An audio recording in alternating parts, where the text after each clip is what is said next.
Hello everyone, welcome back to the Argossean city tutorial. In this episode, I'm going to build and decorate the southern part of the city. Previously, I established the general plan of the city with the major landmarks and main roads forming X and Y axes. This divided the city into manageable chunks, each one defined by a local landmark. Now it's time to fill the gaps. There are a couple ways to do this. Easiest would be to just fill it with homes, but I want to make the city a little bit more interesting, so I'm going to add a few minor points of interest to reward players who choose to explore. There is one more thing before I begin building.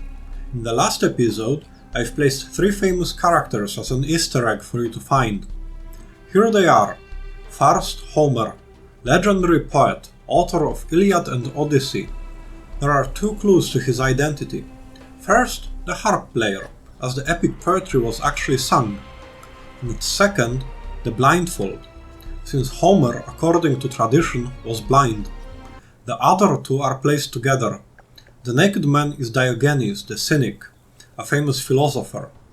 He was homeless, living in a huge ceramic pot, and was known to wander the agora carrying a lantern in the middle of the day, claiming to be searching for an honest man.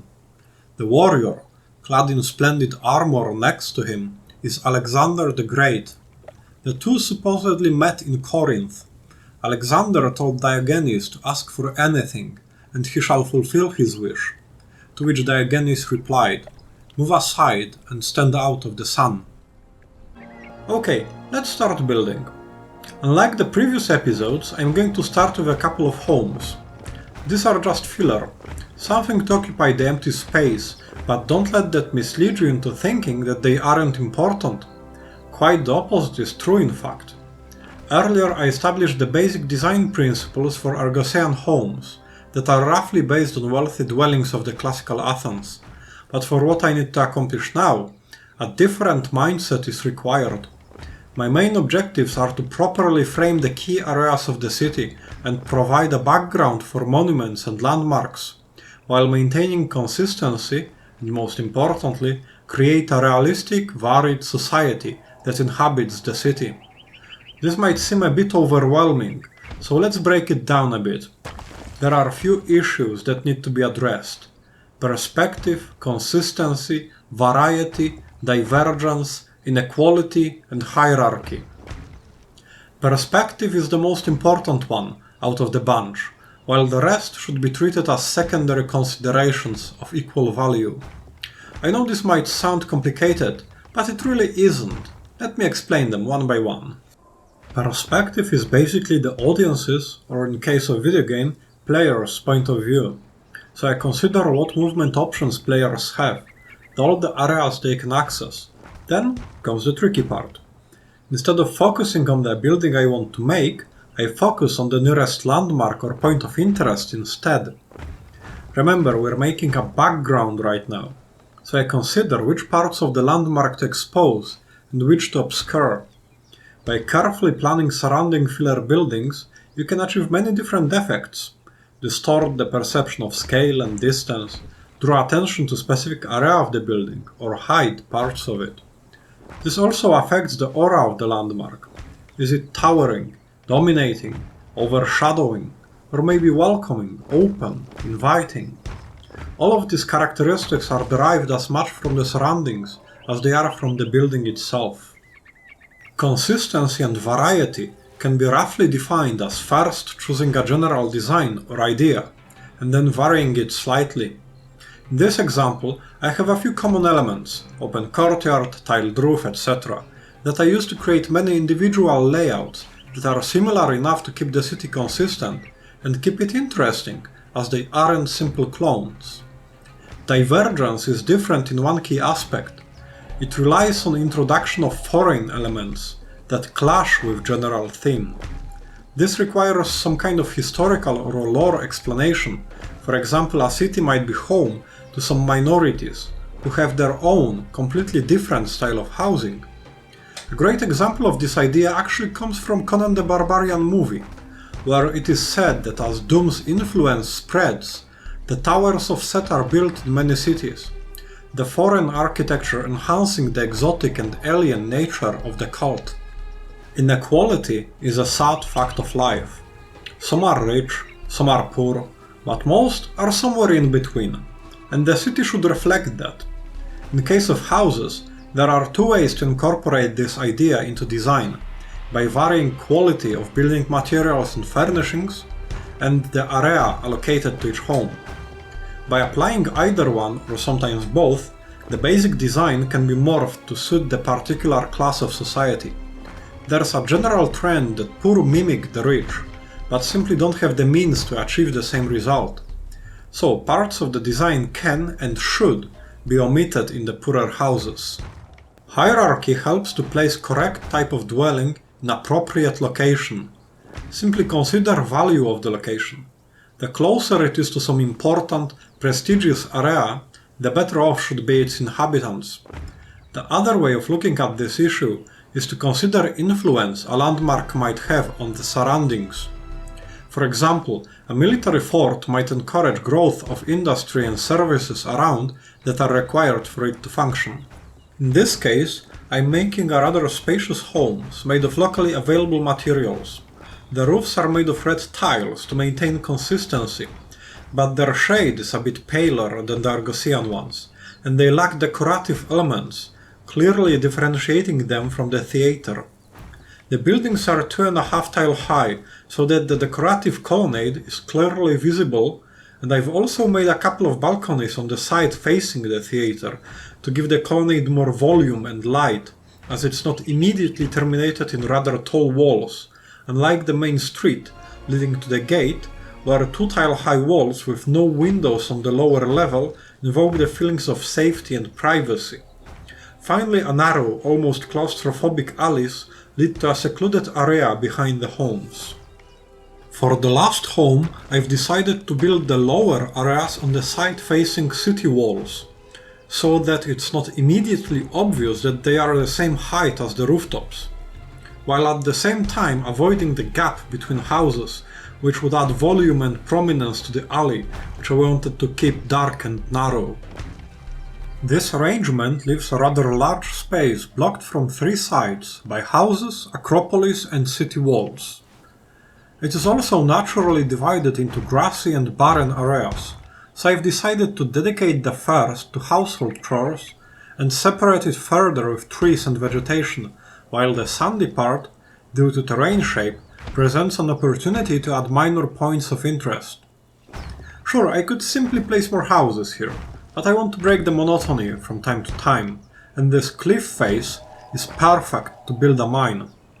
Of course, that's impossible as I cannot edit terrain from in-game, but that's beside the point. Just like with the ships in previous episode, I'm going to create an illusion.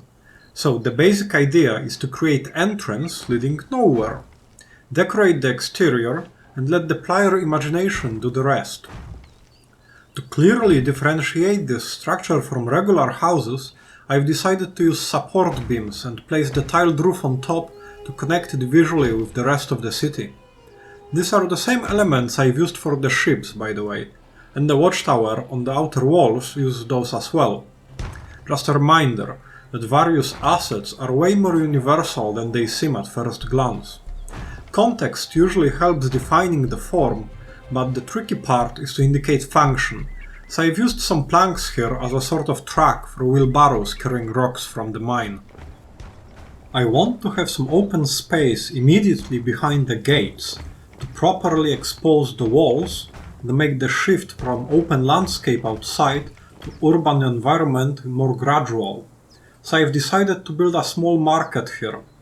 To differentiate it from the agora from the first episode, I've opted to make slaves the main commodity traded here, as it makes sense to me. Imagine raiding parties returning to the city, leaving their captives here before moving on. Also, the sadness and misery of slave trade fits the theme of the area, as it's going to be a rather poor neighborhood. I admit it's hard for me to stay objective, and sometimes I let my personal views and beliefs show through in what I'm building. Here it's manifested in the contrasting images presented as one approaches the city. From afar, You can see powerful walls and proud banners, monuments of the Acropolis, towering above the surrounding area, and when the gates finally open, you're greeted by the poor and mistreated. A brutal reminder that every empire was built by the slaves.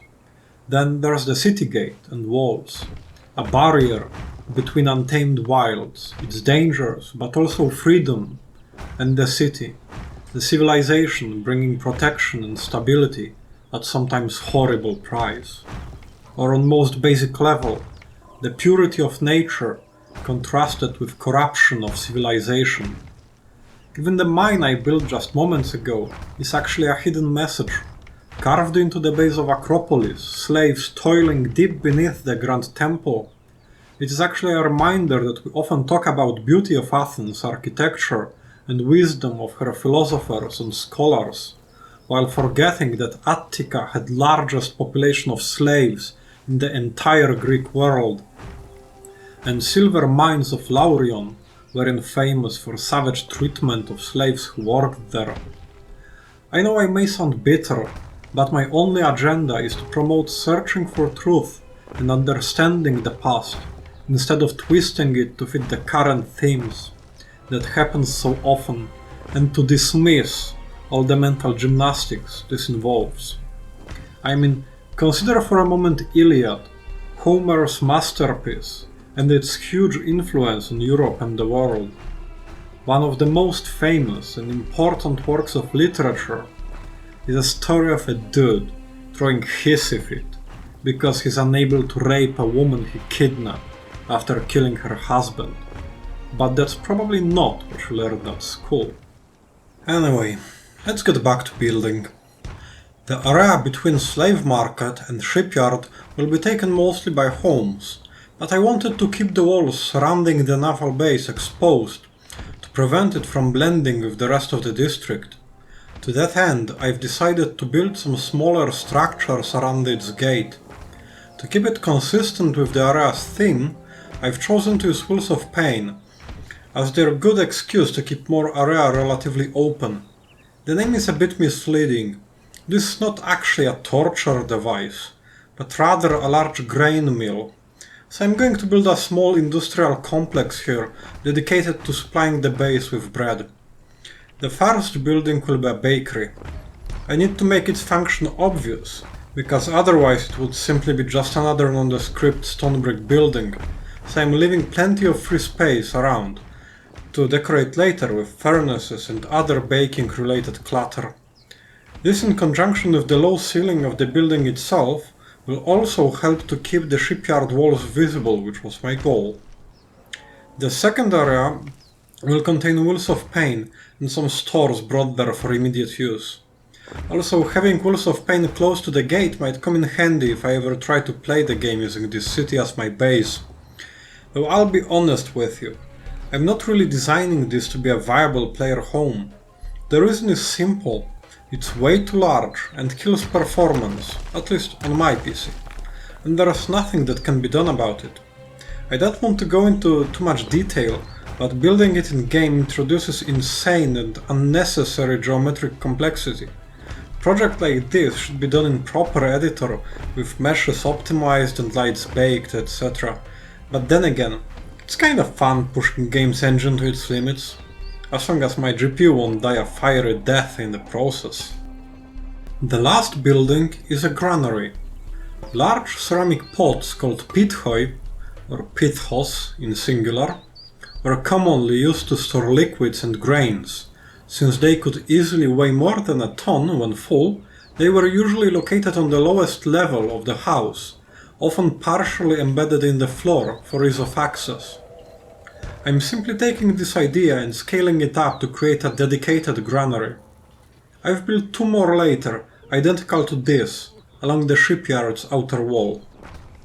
Sometimes when building, I'm not entirely happy with the outcome, so I try to remain flexible and change my plans as necessary. In this case, if I follow my original design, the middle of the city will end up flat and repetitive, and the two nearest landmarks aren't enough to balance this out. The shipyard has very similar color palette to the surrounding buildings, while palestra is too far and too low to make a difference. The easiest way to remedy the situation is to add another minor landmark, preferably something generic that won't affect the surrounding and require a major redesign of the nearby area. Statues and monuments are a safe bet in a situation like this, especially since they can be adapted to suit the theme of the district rather than demand its change. I've chosen to build a tetrapylon, a type of triumphal arch, or simply a decorative building with 4 gates, as its main feature. This fits the location perfectly, as they were often built on important crossroads, and in my case, the main road connecting Port Agora with the Acropolis passes through here, while the other one connects to the shipyard and in the future will lead to Tyrant's Palace on the other end. Tetrapylon is a very versatile structure in terms of design. It can be massive and roofed, or just a bunch of columns placed on the corners and anything in between. I've decided to make 4 rather tall and imposing arches, connected to each other with open roof in the middle to let some light in. I have filled the remaining space with homes. All of them are relatively simple variations of the ones I've shown you in the beginning of this video. Finally, I've built a simple cold site dedicated to Yogg, hidden in the corner between cliff and shipyard's wall, and used blackhand tents to hide it from view. Notice the color scheme. Seen from afar, the tents blend well with the cliff, enhancing the effect. And now, the district's finished. I've decorated it and placed NPCs without recording the process, as this would make the video way too long and boring. So, let's take a look at the details. First of all, I've placed a lot of trees and vegetation around. This is extremely important, as the organic natural shapes balance all the straight lines and sharp angles of the buildings, while the various shades of green break the monotony of a rather limited color palette of the district. They also make the city feel a bit more alive, as the leaves and branches sway in the breeze, taking attention away from otherwise static buildings. One more thing that the trees do, which is often overlooked, is their ability to affect light, as they cast organic, chaotic shadows, breaking up the flat surfaces. Various bushes and small trees, on the other hand, can also be used to create soft barriers between different areas, hide awkward bits of architecture, and blend the buildings with terrain. Mixing nature and man-made structures can also be used to indicate prosperity of the neighborhood and passage of time. For example, in many parts of this district, there are no paved roads, while some only start but end after a tile or 2. This can be interpreted as either roads falling into disrepair as time goes by and nature takes over, or in impoverished parts of the city there might have never been a paved road at all. This of course can be extended to other things. Proper use of vegetation can dramatically alter the perception of a building. Consider things like mansion covered in ivy, or a crumbling ruin barely visible underneath grass and bushes. On the other hand, tamed nature, short grass and well-maintained garden, or even complete lack of flora in an area, also create specific effects. Finally, nature and civilization is the most basic, primordial, eternal conflict. Relative scale and abundance of natural elements in relation to man-made structures will have a huge impact on the overall mood of the whole area, and will imply a lot about the inhabitants. That's why I always start the decorating process by carefully reintroducing flora to the area in a way that suits my needs. Basically, never mind the clutter, NPCs, etc. Get this one thing right, and the rest will fit. I know this sounds like I'm overthinking it, and yes, I do overthink a lot of things. Like, I could write an essay on the position and rotation of the stage the slave auction takes place on. So please, don't take this too seriously. The only thing I'd like to achieve here is to show you some new ways of looking at things, and encourage you to experiment. Have fun, try new things. I bet you'll build something brilliant. Another thing to consider when trying to create a certain mood is the static versus dynamic opposition. This doesn't create anything by itself, rather it It works as a power multiplier for an effect already created by the context of the scene. Consider the homeless in back alley. Sadness, stagnation, and the inability to move on with one's life corresponds to static poses. Simple lack of movement enhances the feelings already implied by their circumstances. The most important aspect of a realistic city is its variety. Heterogeneous population brings to the table conflicting themes and ideas, which in turn create storytelling potential of the city, since all the stories have some kind of conflict at their base. In order for the city to have both history and future, various conflicting elements must be mixed in the present. For me, this means going way out of my comfort zone and creating disturbing scenes like this one. This whole district is basically the city's dark side. Slaves, homeless, cultists, they are all here to balance out the marble-clad monuments. Without them, this would be just a childish fantasy, a theme park ride with hardly any story worth telling. So, I guess lesson for today is, for the light to truly shine, we need to first create the darkness.